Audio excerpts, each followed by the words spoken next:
깜깜한 새벽 3시. 경기도 외곽 저수지에는 짙은 안개가 낮게 깔려 있었습니다. 물 위에는 뒤집어진 빨간 카약 하나가 둥둥 떠다니고 있었습니다. 그 옆으로는 주황색 구명조끼가 허망하게 흔들리고 있었어요. 새벽 조깅을 하던 주민이 이상한 광경을 발견하고 신고했습니다. 고지역 경찰서 일은 소리가 고요한 저수지를 가르며 울려 퍼졌죠. 빨간 경광등이 번쩍번쩍 비추는 가운데 수색대가 투입되기 시작했습니다. 여기서 카약 사고라니. 애셋 있는 아빠가 새벽에 여기서 뭘 했을까? 요즘 스트레스 많았나 보지. 참 애석한 일이네. 주민들의 수군거림 사이로 한 여성의 처절한 울음소리가 들려왔습니다. 박윤이었습니다. 37살, 새 아이의 엄마. 그녀는 경찰관에게 매달리며 울부짖고 있었어요. 우리 남편은 수영도 못해요. 물을 무서워하는 사람이라고요. 절대 혼자 카약 같은 거 타지 않았을 거예요. 윤희의 목소리는 절망과 확신이 뒤섞여 있었습니다. 하지만 경찰은 침착한 표정으로 고개를 끄덕일 뿐이었죠. 일단 수색 결과를 기다려보시죠. 자세한 건 조사해봐야 알 수 있을 겁니다. 그때 갑자기 수색대원 한 명이 큰 소리로 외쳤습니다. 여기 뭔가 있습니다. 물속에서 젖은 지갑과 휴대폰이 발견되었습니다. 신분증을 확인한 경찰관이 윤희를 바라보며 조심스럽게 입을 열었어요. 박재훈 씨 맞나요? 확인 부탁드립니다. 윤희는 지갑을 받아들고는 그 자리에 주저앉았습니다. 남편의 것이 맞았거든요. 하지만 뭔가 이상했어요. 지갑 안에 평소 없던 외화가 들어있었고 모르는 여자와 찍은 사진도 하나 발견되었습니다. 이 사진은 뭐죠? 경찰관이 물었지만 윤희는 대답할 수 없었습니다. 생전 본 적 없는 여자였거든요. 그것도 남편과 아주 친밀한 모습으로 찍혀 있었죠. 오늘의 이야기 시작하기 전 구독과 좋아요를 누르시면 앞으로도 더 생생하고 재미있는 이야기 만나보실 수 있습니다. 그럼 오늘의 이야기 시작합니다. 박재훈, 38살. 겉으로 보기에는 어디서나 볼 수 있는 평범한 가장이었습니다. 매일 아침 7시에 일어나서 커피를 마시고 아이들을 깨워 아침을 먹인 후 어린이집에 데려다 주곤 했죠. 큰딸 소연이는 고등학교 1학년. 공부를 잘해서 부모의 자랑이었습니다. 둘째 지우는 중학교 2학년으로 축구를 좋아하는 활발한 아이였고 막내 태민이는 6살로 아빠를 따라다니기를 좋아했어요. 토요일 오전이면 재우는 아이들과 함께 대형마트에 장을 보러 갔습니다.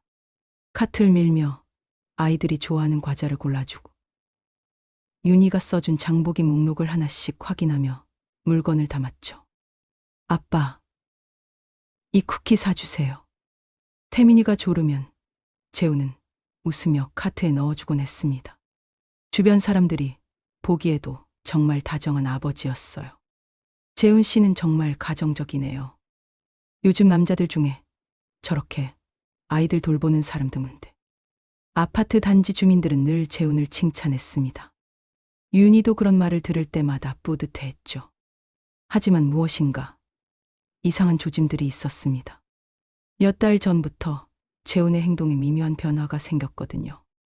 밤 10시쯤 되면 재훈은 욕실로 들어가곤 했습니다. 샤워를 하는 게 아니라 긴 통화를 위해서였죠. 처음에는 회사 일인 줄 알았습니다. 하지만 통화 내용을 들어보니 업무하는 거리가 멀었어요. 내일 시간 괜찮아. 그럼 평소 그 장소에서 만나자. 목소리가 평소보다 부드러웠습니다. 윤희에게 말할 때와는 확연히 다른 톤이었죠. 어느 날 윤희는 우연히 재훈의 휴대폰 화면을 봤습니다.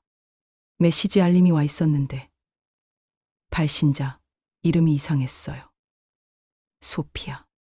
하트 이모티콘까지 붙어 있었죠. 윤희는 가슴이 철렁했지만 직접 물어보지는 못했습니다. 혹시 회사 동료의 별명일 수도 있다고 생각했거든요. 그런데 이상한 일들이 계속 생겼습니다. 빨래를 정리하다가 재훈의 와이셔츠 주머니에서 호텔 영수증을 발견했어요.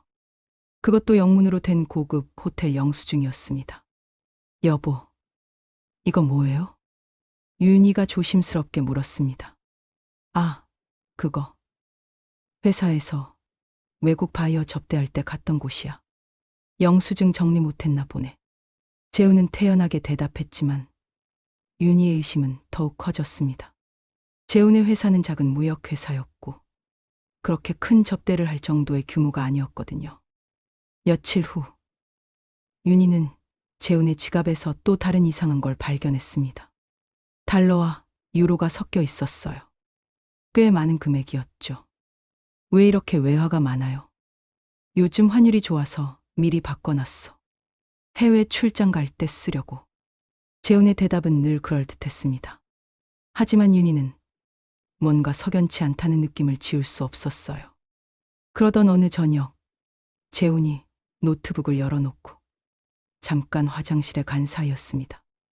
윤희는 무심코 노트북 화면을 봤는데 깜짝 놀랐어요. 항공권 예약 사이트가 열려 있었거든요. 서울 파리 왕복 항공권 임해 2장이었습니다. 가족 여행도 아니고 혼자도 아니었죠. 윤희는 손이 떨렸지만 재훈이 돌아오는 발소리에 얼른 자리를 피했습니다.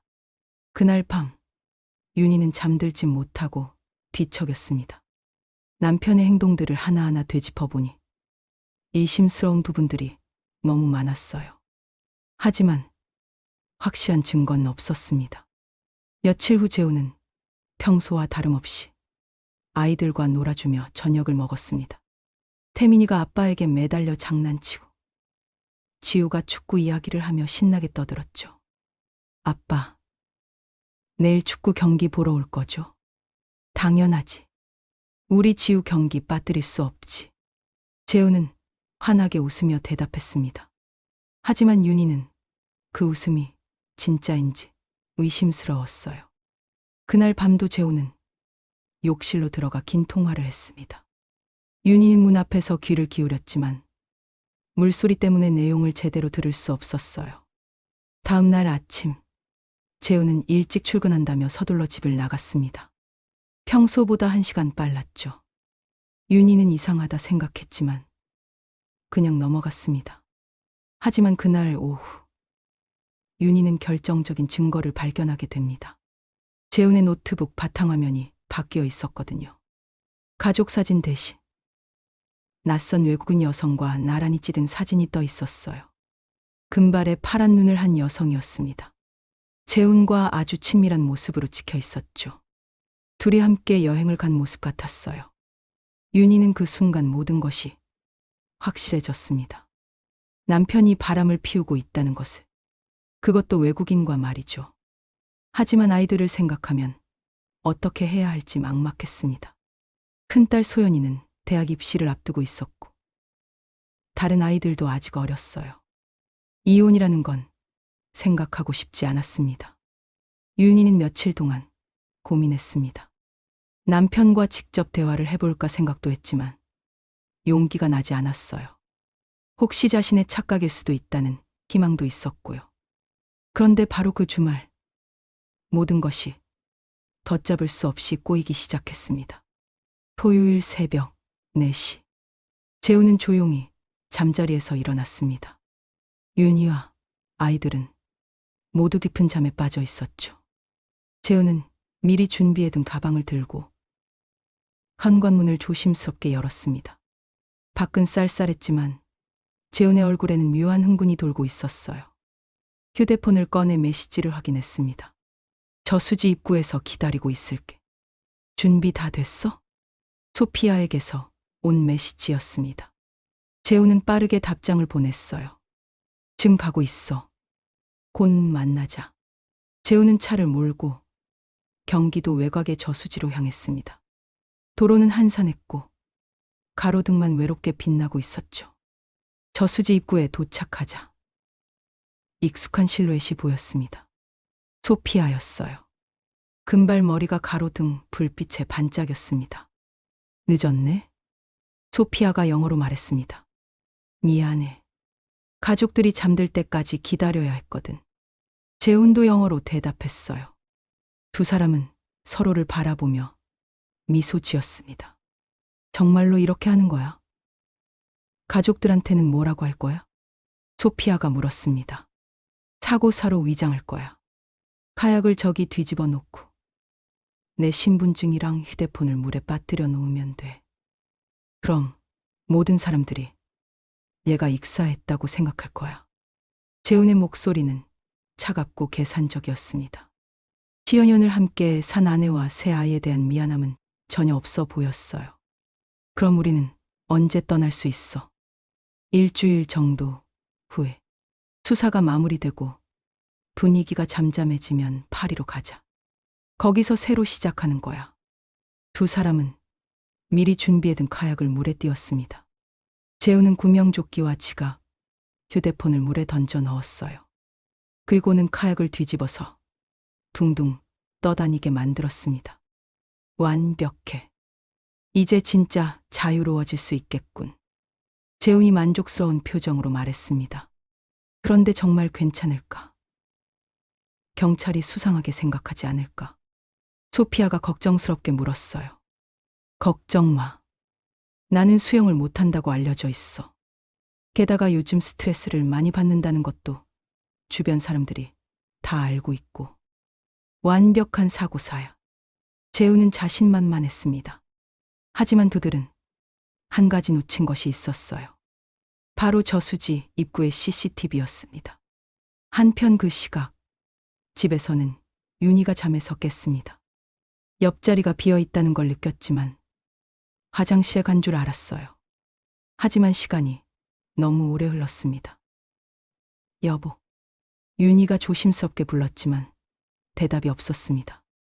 제 안을 살펴봐도 재훈은 어디에도 없었어요. 그때 윤희는 현관에서 이상한 점을 발견했습니다. 재훈의 신발이 없어진 것이죠. 그리고 평소 두던 자리에 가방도 없었습니다. 혹시 회사에 급한 일이라도 생겼나? 윤희는 재훈에게 전화를 걸어봤지만 전화는 받지 않았습니다. 문자 메시지도 보내봤지만 답장이 오지 않았어요. 새벽 6시가 되어도 재훈은 돌아오지 않았습니다. 윤희는 점점 불안해졌어요. 평소 재훈은 어디를 가더라도 미리 말해주는 사람이었거든요. 그때 갑자기 전화벨이 울렸습니다. 여보세요? 박재훈 씨 가족분 맞나요? 경찰서에서 걸어온 전화였습니다. 네, 맞습니다. 무슨 일이죠? 윤희의 목소리가 떨렸습니다.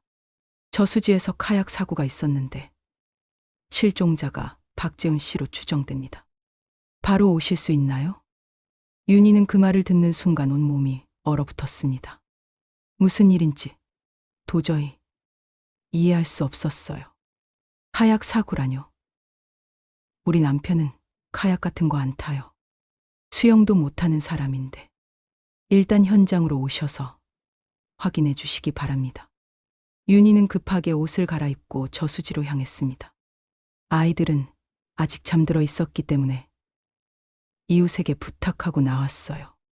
저수지에 도착하자 경찰차와 구급차가 서 있었습니다. 수색 대원들이 물속을 뒤지고 있었죠.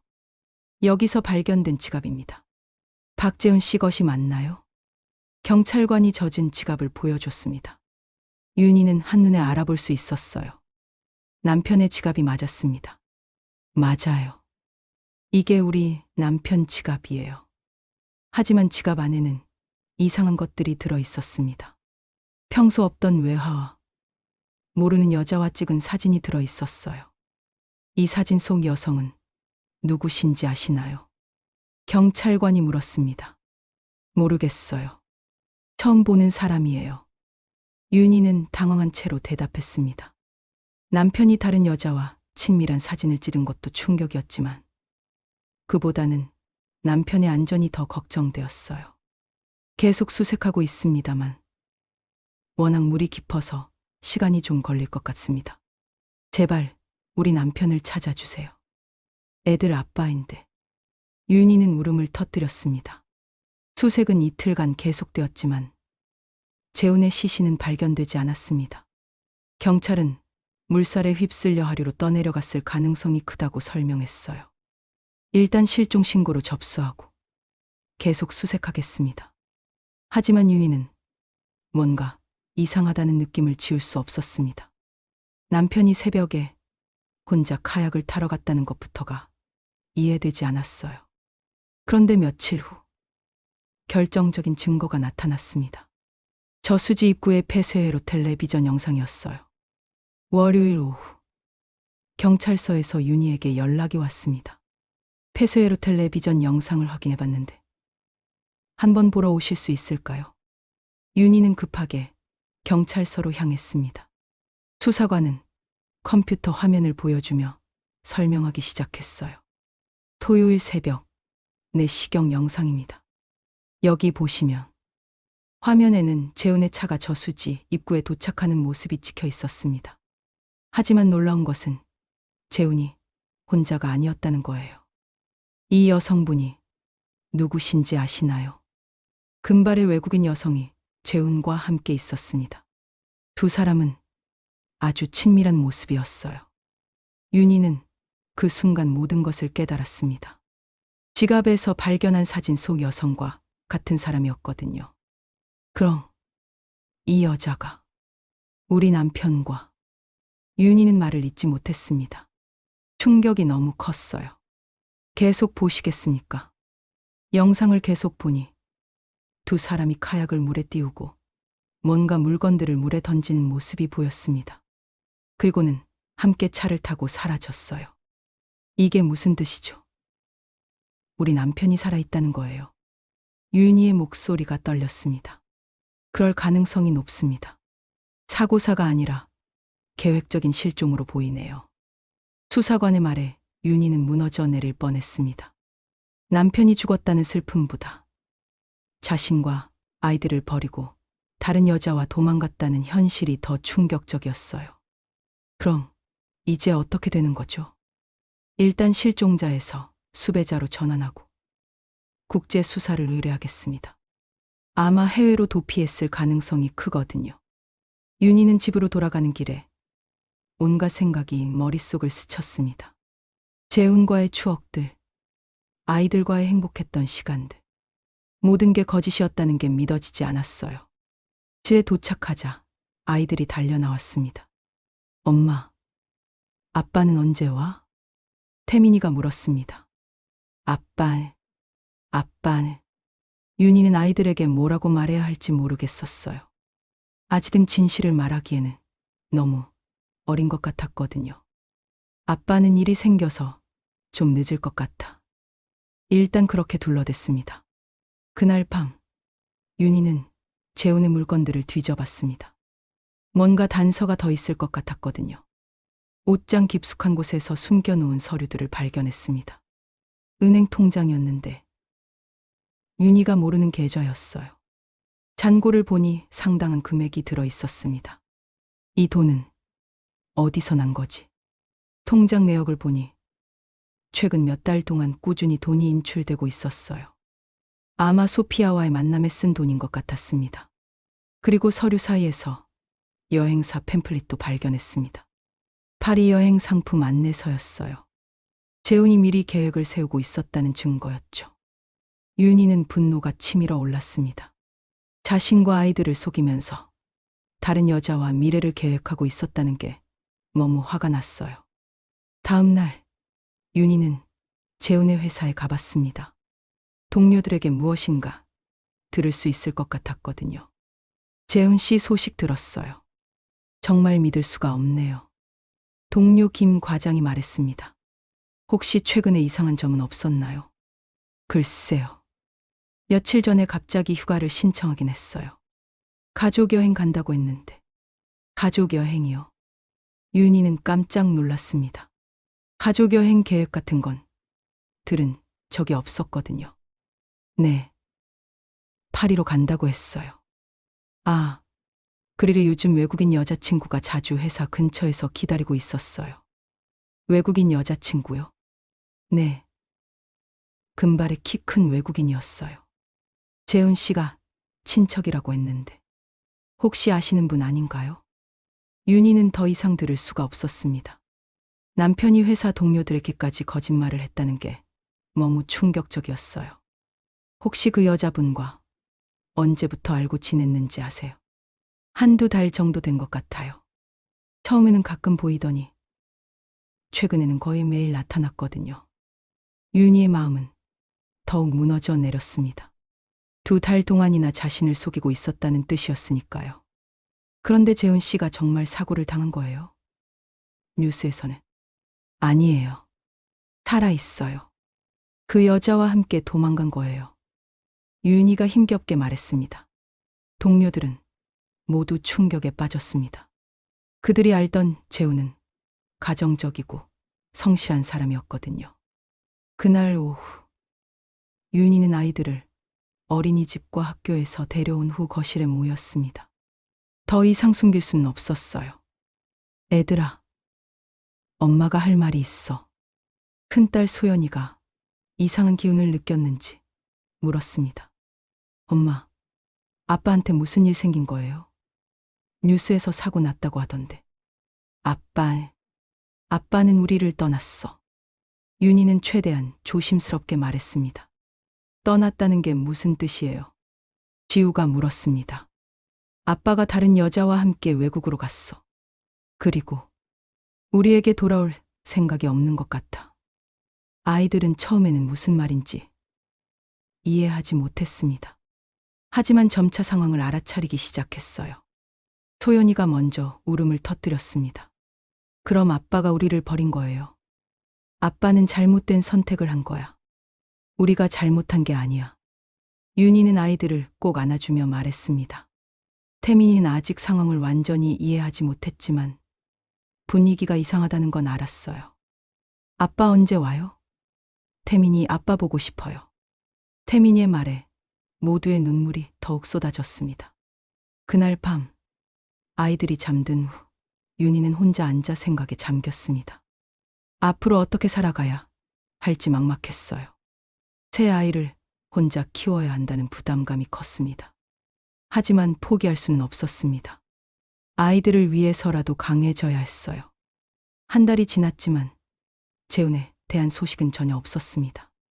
경찰은 국제공조를 통해 수사하고 있다고 했지만 진전이 없었어요.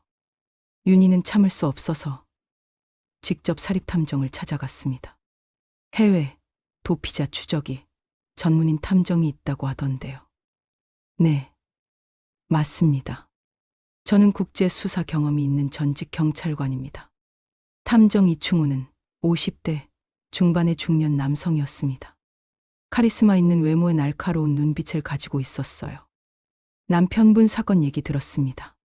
정말 치밀하게 계획한 것 같은데요. 제발 찾아주세요. 아이들이 자꾸 아빠를 찾거든요. 윤희의 눈에 눈물이 맺혔습니다. 일단 가지고 계신 자료부터 보여주세요. 윤희는 재훈의 통장 내역, 여행사 팸플릿, 휴대폰 통화 기록 등을 보여줬습니다. 이 소피아라는 여자가 핵심이군요. 이 번호로 국제 전화를 자주 했네요. 탐정은 꼼꼼히 자료를 검토했습니다. 그런데 이상한 점이 있어요. 이 통화 기록을 보면 소피아 쪽에서 먼저 연락을 취한 경우가 많아요. 그게 무슨 뜻이죠? 아마 소피아가 주도적으로 이 일을 계획했을 가능성이 크다는 뜻입니다. 국제결혼 사기일 수도 있어요. 탐정의 말에 윤희는 새로운 가능성을 생각해봤습니다. 혹시 재훈도 속은 건 아닐까 하고 말이죠. 일단 이 번호를 역추적해보겠습니다. 그리고 일어 편지 탐정과 연결해서 수사해보죠. 이충호 탐정은 국제적인 네트워크를 가지고 있었습니다. 각국의 사립탐정들과 협력해서 사건을 해결한 경험이 많았어요. 며칠 후 탐정에게서 첫 번째 소식이 왔습니다. 소피아라는 여성의 정체를 파악했습니다. 정말요? 어떤 사람인가요? 본명은 소피아 무어. 영국 출신이고 나이는 32살이에요. 그런데 문제가 있습니다. 탐정의 표정이 심각해졌습니다. 이 여자가 국제사기단과 연루되어 있어요. 한국 남성들을 상대로 결혼 사기를 치는 조직의 일원이에요. 결혼 사기요? 네. 한국 남성과 만나서 돈을 뜯어내고 적당히 이용한 후에 버리는 수법이죠. 재훈 씨가 가져간 돈도 상당할 텐데 아마 다 빼앗겼을 가능성이 커요. 윤희는 복잡한 감정에 빠졌습니다. 남편을 미워해야 할지, 불쌍하게 여겨야 할지 모르겠었어요. 그럼 우리 남편도 피해자라는 건가요? 글쎄요. 분명한 건 가족을 배신한 건 사실이니까요. 하지만 소피아에게 완전히 이용당하고 있는 것 같아요. 탐정의 추적은 계속되었습니다. 유럽 현지 협력 업체를 통해 소피아의 행적을 쫓기 시작했어요. 한편 그 시각 파리의 한 허름한 호텔에서 재훈과 소피아가 대화를 나누고 있었습니다. 언제까지 이런 곳에 숨어 있어야 하는 거야? 재훈이 짜증스럽게 말했습니다. 조금만 더 기다려. 상황이 정리되면 좋은 곳으로 이사할 수 있어. 소피아는 태연하게 대답했지만 속으로는 다른 생각을 하고 있었어요. 재훈에게서 뜯어낼 수 있는 돈은 거의 다 가져왔고 이제는 그를 버릴 때가 되었다고 생각했거든요. 내가 가져온 돈으로 사업을 시작해보자. 여기서 새로운 삶을 살 수 있을 거야. 재훈은 아직도 소피아를 믿고 있었습니다. 사업이라. 그런 건 나중에 생각해봐. 일단 안전한 곳으로 이동하는 게 먼저야. 소피아는 재훈을 달래며 시간을 벌고 있었어요. 사실 그녀에게는 이미 다음 목표가 있었습니다. 프랑스에서 만난 다른 한국인 남성이었죠. 재훈은 소피아의 진짜 정체를 전혀 모르고 있었습니다. 그저 자신을 사랑해주는 여자라고만 생각했어요. 2달째, 탐정 이충우는 마침내 중요한 단서를 잡았습니다. 부인, 좋은 소식이 있어요. 탐정이 흥분한 목소리로 전화를 걸어왔습니다. 정말요? 무슨 소식인데요? 파리에서 재훈 씨를 목격했다는 제보가 들어왔어요. 현지 협력업체에서 확인 중이에요. 윤희의 마음이 두근거렸습니다. 드디어 남편의 행방이 드러날 수도 있겠다는 생각이 들었어요. 그럼 곧 잡힐 수 있다는 건가요? 아직은 확실하지 않아요. 하지만 범위를 좁혀가고 있어요. 조금만 더 기다려주세요. 한편 파리에서는 프랑스 경찰이 소피아 무어 일당에 대한 수사를 진행하고 있었습니다. 국제사기단으로 여러 건의 피해 신고가 접수되었거든요. 프랑스 경찰 수사관 장 피에르는 이 사건을 담당하고 있었습니다. 소피아 무어와 연루된 한국인 남성이 파리에 있다고. 네, 박재훈이라는 이름의 남성이에요. 한국에서는 실종자로 수배 중이고요. 부하 경찰관이 보고했습니다. 흥미롭군. 이 남자도 피해자인가? 아니면 공범인가? 아직 확실하지 않습니다. 하지만 상당한 금액을 가지고 온 것으로 보입니다. 장 피에르는 즉시 한국 경찰과 접조 수사를 시작했습니다. 국제공조를 통해 정보를 교환하기 시작했어요. 그러던 어느 날 결정적인 순간이 찾아왔습니다. 파리 시내의 한 은행에서 재훈이 목격된 거였어요. 큰 금액을 인출하려다가 신분증 확인 과정에서 발각되었습니다. 여권을 다시 한번 확인해 주시겠어요? 은행 직원이 재훈의 여권을 유심히 살펴봤습니다. 잠시만요. 확인할 게 있어서요. 은행 직원은 뒤로 들어가서 경찰에 신고했습니다. 재훈의 여권 번호가 수배자 명단에 올라 있었거든요. 10분 후 프랑스 경찰이 은행에 도착했습니다. 박재훈 씨 맞나요? 네. 그런데 왜요? 재훈은 당황했지만 도망칠 수도 없었습니다. 체포 영장이 나와 있습니다. 동행해 주시죠. 재훈은 그 순간 모든 게 끝났다는 걸 깨달았습니다. 소피아는 어디에도 보이지 않았어요. 아마 이미 다른 곳으로 도망간 것 같았습니다. 소피아는 어디 있죠? 그 여자도 찾아야 하는 거 아니에요.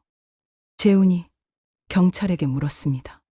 그 여성은 이미 우리가 찾고 있습니다. 당신은 일단 조사를 받으셔야 해요. 재훈의 체포 소식은 즉시 한국으로 전해졌습니다. 부인, 남편분이 체포되었습니다. 탐정 이충호가 급하게 전화를 걸어왔습니다. 정말요? 어디서요? 파리에서 체포됐어요. 곧 한국으로 송환될 예정입니다. 윤희는 복잡한 감정에 휩싸였습니다. 안도감과 분노가 동시에 밀려왔어요. 그럼 이제 모든 게 끝난 건가요? 아직 끝난 게 아니에요. 조사 과정에서 더 많은 진실이 드러날 거예요. 재훈의 체포 소식은 곧 언론에 보도되었습니다. 카약 사고로 실종된 줄 알았던 가장, 알고 보니 외국인 여성과 도피. 충격적인 반전. 뉴스가 나가자 온 나라가 들썩였습니다. 사람들은 이런 배신에 분노했어요. 아파트 단지에서도 화제가 되었습니다. 진짜 믿을 수가 없네. 그렇게 가정적이던 사람이. 부인이 얼마나 충격받았을까. 애들도 어쩌고. 이웃들의 시선이 부담스럽긴 했지만 윤희는 오히려 진실이 밝혀져서 다행이라고 생각했어요. 며칠 후 재훈이 한국에 도착했습니다. 공항에는 기자들이 몰려 있었어요. 박재훈 씨, 가족들에게 할 말이 있나요? 왜 이런 일을 벌인 건가요? 기자들의 질문이 쏟아졌지만 재훈은 고개를 숙인 채 아무 말도 하지 않았습니다. 재판이 시작되었습니다. 윤희도 증인으로 출석해야 했어요. 법정에서 재훈과 마주친 순간 윤희의 마음은 복잡했습니다.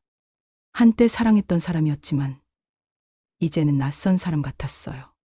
피고인 박재훈은 가족을 속이고 외국인 여성과 불륜을 저지르며 자신의 실종을 위조하여 해외로 도피한 혐의를 받고 있습니다.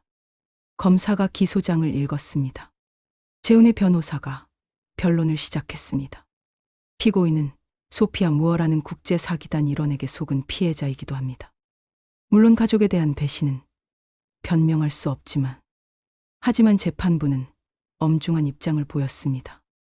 가족에 대한 책임을 저버린 채 해외로 도피한 것은 명백한 범죄 행위입니다. 재판 과정에서 더 충격적인 사실들이 드러났습니다. 재훈이 소피아와 만나기 시작한 것은 6달 전부터였어요. 온라인에서 만나서 점점 깊은 관계가 되었던 거죠. 소피아가 처음에는 한국 문화에 관심이 있다고 접근했어요. 한국어도 배우고 싶어 했고요. 재훈이 진술했습니다. 그래서 영어를 가르쳐 주기도 하고 한국을 안내해 주기도 했어요. 그러다 보니 점점 가까워졌고, 그 과정에서 가족들에게는 어떻게 설명했나요? 회사 일이라고 거짓말했어요. 정말 죄송합니다. 재훈은 고개를 숙였습니다. 검사가 추궁했습니다. 그럼 가족들을 버리고 도피할 계획은 언제부터 세웠나요? 소피아가 저에게 함께 유럽에서 새로운 삶을 시작하자고 제안했어요. 그때 판단력을 잃었던 것 같습니다. 새로운 삶을 위해 가족들을 속이고 자신의 죽음까지 가짜로 꾸민 건가요? 변명의 여지가 없습니다. 정말 잘못했습니다. 재훈의 눈에서 눈물이 흘러내렸습니다. 한편 소피아 무어는 아직 잡히지 않은 상태였습니다. 재훈을 버리고 다른 곳으로 도망간 것 같았어요. 피고인이 가져간 돈은 총 얼마나 되나요? 약 2억 원 정도입니다. 가족 명의로 된 적금과 보험금을 모두 해약했어요. 재훈의 답변에 방청석에서 탄식이 터져 나왔습니다. 윤희도 증인석에 섰습니다. 남편의 행동에 대해 어떻게 생각하시나요? 검사가 물었습니다. 용서할 수 없습니다. 하지만 한편으로는 그 여자에게 속은 게 안쓰럽기도 해요. 윤희의 목소리가 떨렸습니다. 앞으로 어떻게 지내실 계획인가요? 아이들과 함께 새로운 시작을 하려고 해요. 더 이상 그 사람에게 의존하지 않고 살아가려고요. 윤희의 말에 방청석에서 박수가 터져 나왔습니다. 재판은 한 달 동안 계속되었습니다. 언론의 관심도 뜨거웠어요. 재판이 진행되는 동안 놀라운 소식이 전해졌습니다. 소피아 무어가 독일에서 체포된 거였어요. 그것도 다른 한국인 남성을 상대로 똑같은 사기를 치려다 발각되었습니다. 소피아 무어 체포. 또 다른 피해자 발견. 뉴스가 나가자 사람들은 더욱 분노했습니다. 프랑스와 독일에서 공동 수사를 진행한 결과 놀라운 사실이 드러났어요. 소피아가 속한 조직이 지난 몇 년간 수십 명의 한국인 남성들을 상대로 사기를 쳤다는 것이었습니다. 이 조직은 한국인 남성들의 외국인 여성에 대한 환상을 이용해 접근하는 수법을 썼습니다. 국제수사기관이 발표했습니다. 온라인에서 만나서 점차 감정적으로 의존하게 만든 후 결국 큰 돈을 가지고 도피하는 방식이었죠. 재훈도 이런 조직적인 사기의 피해자였던 셈입니다. 하지만 그렇다고 해서 가족에 대한 배신이 용서되는 건 아니었어요. 소피아의 조사 결과가 나오자 재훈의 재판에도 영향을 미쳤습니다. 피고인도 어느 정도는 피해자라고 볼 수 있지만 가족을 속인 것은 명백한 잘못입니다. 재판장이 판결을 내렸습니다. 징역 2년 6개월에 집행유예 4년을 선고합니다. 그리고 사회봉사 명령 300시간을 추가로 명령합니다. 재훈은 실형은 면했지만 사회적으로는 완전히 매장당했습니다. 판결이 나온 후 윤희는 재훈과 마지막 대화를 나눴습니다. 미안해, 윤희야. 정말 잘못했어. 재훈이 고개를 숙이며 말했습니다. 이제 와서 미안하다고 해봤자 뭐가 달라져요. 아이들이 얼마나 상처받았는지 알아요.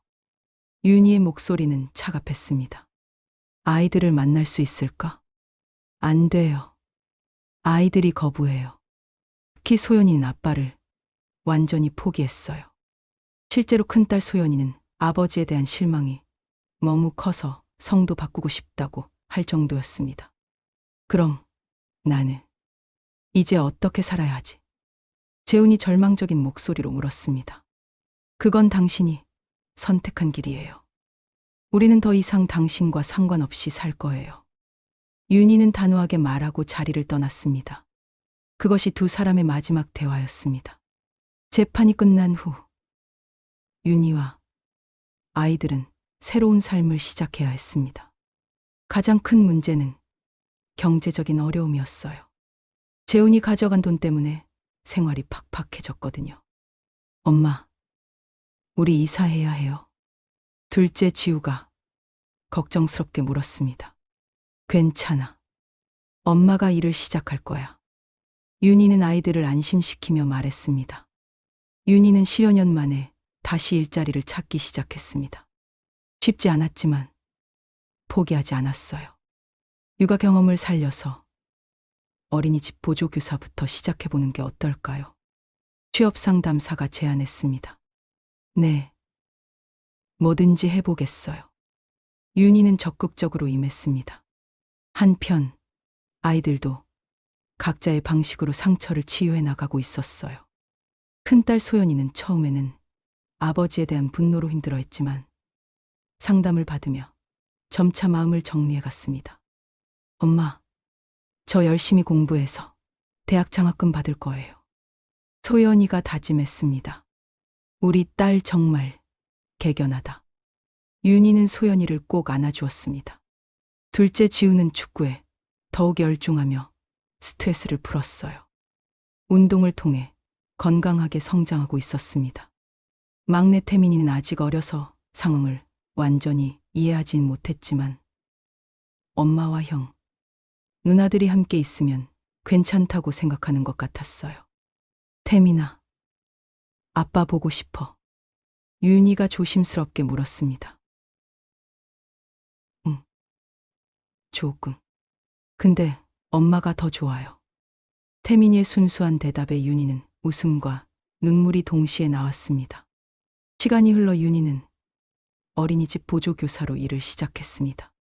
처음에는 서투르고 힘들었지만 점차 적응해 갔어요. 윤희 선생님, 정말 아이들을 잘 돌봐주시네요. 원장 선생님이 칭찬했습니다. 감사해요. 제가 더 많이 배우고 있어요. 윤희는 이를 통해 새로운 보람을 찾아가고 있었습니다. 경제적으로도 점차 안정을 찾아갔어요. 정부 지원금과 직장에서 받는 급여로 생활할 수 있을 정도가 되었거든요.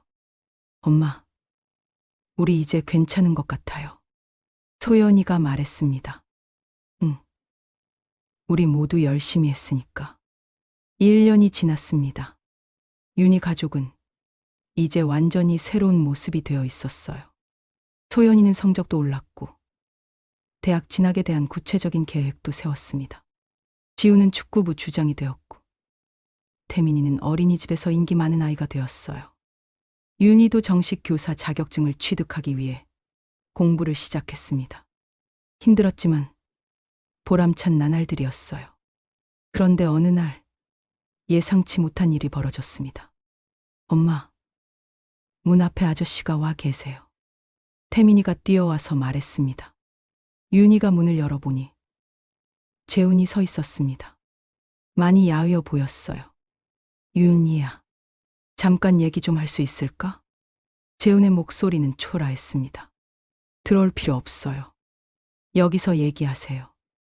윤희는 차갑게 대답했습니다. 아이들은 괜찮아? 당연히 괜찮아요. 당신 없이도 잘 살고 있어요. 미안해. 정말 미안해.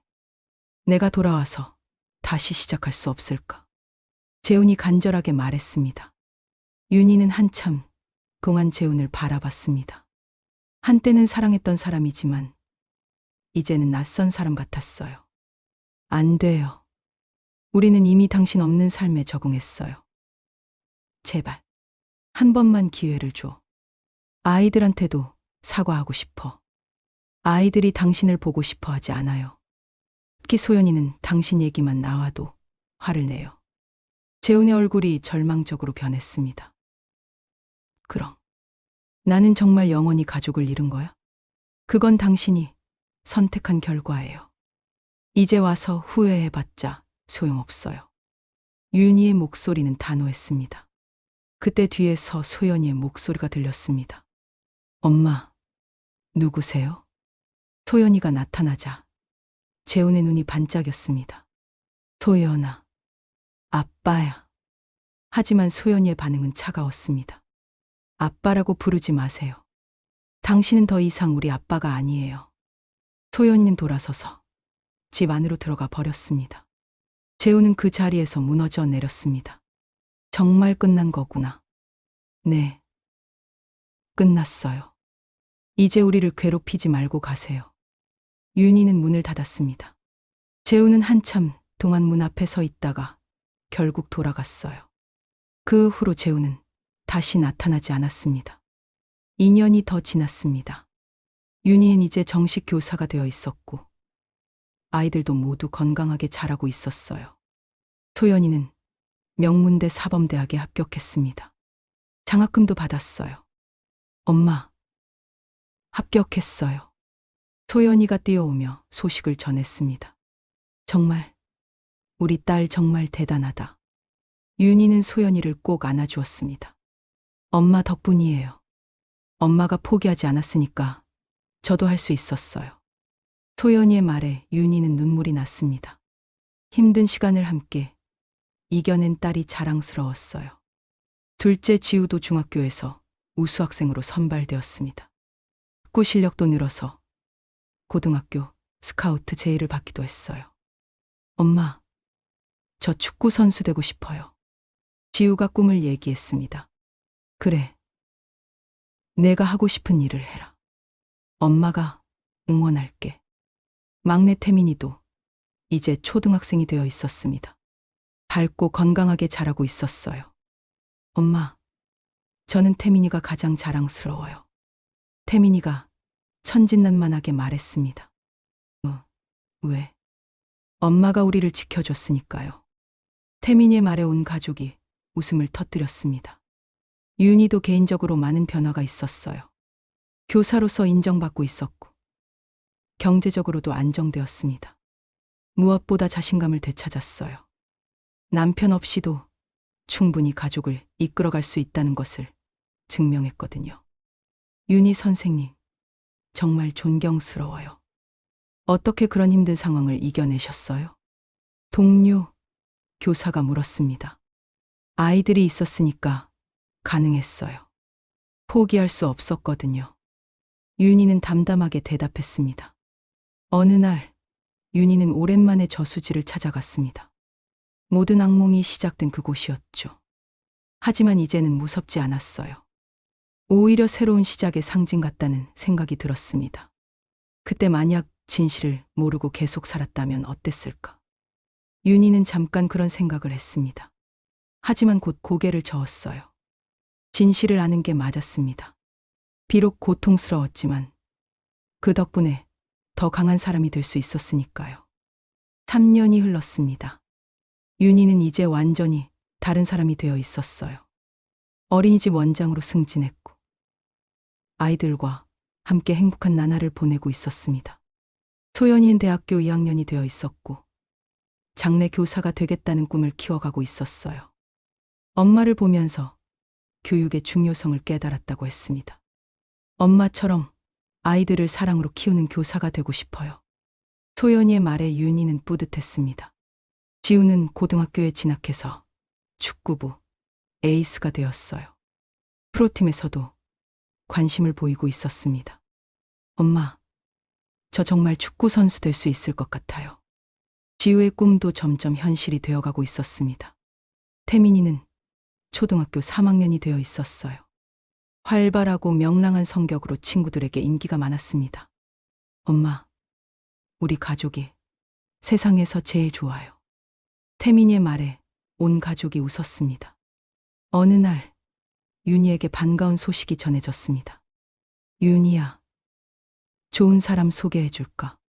친한 친구가 제안했습니다. 아직은 그런 생각 없어.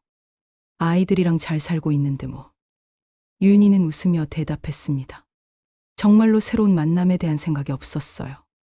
지금의 삶이 충분히 행복했거든요. 하지만 친구는 포기하지 않았습니다. 그래도 한 번만 만나봐. 정말 좋은 사람이야. 결국 윤희는 친구의 성화에 못 이겨 소개팅을 나가게 되었습니다. 상대방은 초등학교 교장 선생님이었어요. 김민수라는 이름의 50대 초반 남성이었습니다. 안녕하세요. 김민수입니다. 박윤희입니다. 첫 만남은 어색했지만 대화를 나누다 보니 편안해졌어요. 교육에 대한 철학도 비슷했고 아이들을 사랑하는 마음도 같았습니다. 혼자 새 아이를 키우신다고 들었는데 정말 대단하시네요. 김민수가 진심으로 말했습니다. 별것 아니에요. 당연한 일을 한 것뿐이죠. 윤희는 담담하게 대답했습니다. 저도 아내를 일찍 여의고 혼자 딸 하나를 키웠어요. 얼마나 힘드신지 알 것 같아요. 김민수도 비슷한 경험이 있었습니다. 서로의 상황을 이해할 수 있었어요. 그 후로 두 사람은 가끔 만나며 우정을 쌓아갔습니다. 급하지 않게 천천히 서로를 알아가는 시간이었어요. 아이들도 김민수를 좋아했습니다. 엄마, 김 선생님 좋은 분 같아요. 소연이가 말했습니다. 엄마가 행복하면 우리도 좋아요. 지우도 동의했습니다. 태민이는 김민수를 만날 때마다 즐거워했어요. 김 아저씨, 또 언제 와요? 태민이의 순수한 질문에 모두 웃었습니다. 하지만 윤희는 아직 조심스러웠습니다. 한 번 큰 상처를 받았기 때문에 쉽게 마음을 열기 어려웠거든요. 김민수는 윤희의 조심스러운 마음을 이해했습니다. 그래서 더욱 세심하게 배려했어요. 제가 너무 성급했나요? 부담스러우시면. 아니에요. 시간이 좀 필요할 뿐이에요. 윤희는 솔직하게 말했습니다. 충분히 이해해요. 제가 기다리겠습니다. 김민수의 따뜻한 마음에 윤희는 감동했습니다. 시간이 흐르면서 윤희의 마음도 점점 열리기 시작했어요. 김민수는 정말 신뢰할 수 있는 사람이었거든요. 무엇보다 아이들을 진심으로 아껴주는 모습이 좋았습니다. 소연아, 대학 생활은 어때? 힘든 건 없고. 지우야, 축구 연습 많이 힘들지? 무리하지 말고 하라. 태민아, 학교에서 친구들과 사이좋게 지내니? 김민수는 세 아이 모두에게 관심을 보였습니다. 어느 날 윤희는 결심을 했습니다. 민수 씨, 저 좀 이야기할 게 있어요. 네, 뭔가요? 제 과거 얘기를 들려드리고 싶어요. 전부 다요. 윤희는 재혼과의 일, 배신당한 경험, 그리고 혼자 아이들을 키워온 과정을 모두 얘기했습니다. 김민수는 조용히 들어주었어요. 정말 힘드셨겠어요. 하지만 그 경험이 지금의 강한 윤희 씨를 만든 것 같아요. 제가 이런 상처가 있는 사람인데 그래도 괜찮으실까요? 상처는 누구에게나 있어요. 중요한 건 그 상처를 어떻게 치유하느냐죠. 윤희 씨는 정말 잘하고 계세요. 김민수의 말에 윤희는 마음이 따뜻해졌습니다. 그로부터 2년이 더 지났습니다. 윤희와 김민수는 결혼했고 이제는 하나의 가족이 되어 있었어요. 소연이는 대학을 졸업하고 교사가 되었습니다. 어려운 환경의 아이들을 돕는 일에 열정을 쏟고 있었어요. 엄마, 제가 교사가 된 건 엄마를 보고 자랐기 때문이에요. 소연이는 자신의 길을 찾아가고 있었습니다. 지우는 프로 축구 선수가 되어 K리그에서 뛰고 있었습니다. 가족들의 자랑이었어요. 엄마가 포기하지 않았으니까 저도 꿈을 이룰 수 있었어요. 지우는 늘 가족에게 고마워했습니다. 태민이는 중학생이 되어 있었어요. 밝고 건강하게 자라서 새 아빠 김민수와도 친아버지처럼 지내고 있었습니다. 민수 아빠, 저 축구 가르쳐 주세요. 태민이는 김민수를 진짜 아빠처럼 따랐습니다. 윤희는 이제 지역에서 유명한 교육 전문가가 되어 있었어요. 자신의 경험을 바탕으로 한부모 가정아이들을 돕는 일도 하고 있었습니다. 힘든 시기를 겪는 것이 꼭 불행한 건 아니에요. 그 시간이 우리를 더 강하게 만들어줘요. 윤희는 강연에서 자신의 이야기를 들려주곤 했습니다. 어느 날 윤희는 다시 그 저수지를 찾았습니다. 이번에는 가족들과 함께였어요. 여기가 모든 것이 시작된 곳이구나. 김민수가 말했습니다. 네. 그때는 세상이 무너지는 줄 알았어요. 하지만 지금 보니 새로운 시작의 신호였던 것 같아요. 윤희는 평온한 마음으로 말했습니다. 고생 많이 하셨어요. 정말 대단하세요. 혼자 한 게 아니에요. 아이들이 있었으니까 가능했어요. 윤희의 눈에는 더 이상 슬픔이 없었습니다. 오직 감사함과 행복만이 있었어요. 아이들도 이제는 과거의 상처에서 완전히 벗어나 있었습니다. 엄마, 우리 정말 행복하네요. 소연이가 말했습니다. 응. 우리 모두 열심히 살았으니까. 윤희는 웃으며 대답했습니다. 저수지 위로 석양이 지고 있었습니다. 몇 년 전 모든 악몽이 시작되었던 그곳에서 이제는 새로운 희망의 빛이 비치고 있었어요. 재훈이 선택한 배신과 거짓은 결국 그 자신만을 파멸로 이끌었습니다. 하지만 윤희와 아이들은 그 시련을 통해 더 강해져 진정한 행복을 찾았어요. 윤희는 깨달았습니다. 진정한 행복은 누군가에게 의존하는 게 아니라 자신의 힘으로 만들어가는 것이라는 걸 말이죠. 그리고 가장 중요한 건 사랑하는 사람들과 함께하는 것이었습니다. 진실한 사랑으로 함께하는 건 말이에요. 앞으로도 우리 가족 모두 행복하게 살자. 윤희의 말에 모든 가족들이 고개를 끄덕였습니다. 저수지 위로 별들이 하나둘 나타나기 시작했습니다. 새로운 하루가, 새로운 희망이 시작되고 있었어요. 윤희와 그녀의 가족들에게는 더 이상 어둠이 없었습니다. 오직 밝은 미래만이 기다리고 있을 뿐이었죠. 그들의 이야기는 많은 사람들에게 희망과 용기를 주었습니다. 아무리 힘든 상황에서도 포기하지 않으면 반드시 길이 있다는 것을 보여준 것이죠. 그리고 무엇보다 진실한 사랑과 가족의 힘이 얼마나 강한지를 증명해 보였습니다. 윤희의 새로운 인생은 이제 막 시작되었습니다. 과거의 상처는 이제 그녀를 더 단단하게 만든 보석이 되어 있었어요. 앞으로도 그녀와 가족들의 행복한 날들은 계속될 것입니다. 진실과 사랑으로 쌓아올린 행복은 절대 무너지지 않을 테니까요. 저수지에서 시작된 거짓말이 결국 진실한 사랑으로 끝나게 된 이야기였습니다. 때로는 가장 어두운 순간이 새로운 빛을 만나는 시작점이 되기도 한다는 것을 우리는 윤희의 이야기를 통해 배울 수 있었습니다. 진정한 행복은 자신의 힘으로 만들어가는 것이며 사랑하는 사람들과 함께할 때 더욱 빛난다는 소중한 교훈을 얻을 수 있었죠. 이들의 이야기 어떠셨나요? 좋아요를 누르시면 앞으로 더욱더 생생한 우리들의 이야기를 만나볼 수 있습니다. 그러면 오늘도 건강하고 활기찬 하루 되세요. 그렇게 시작됐다였습니다. 감사합니다.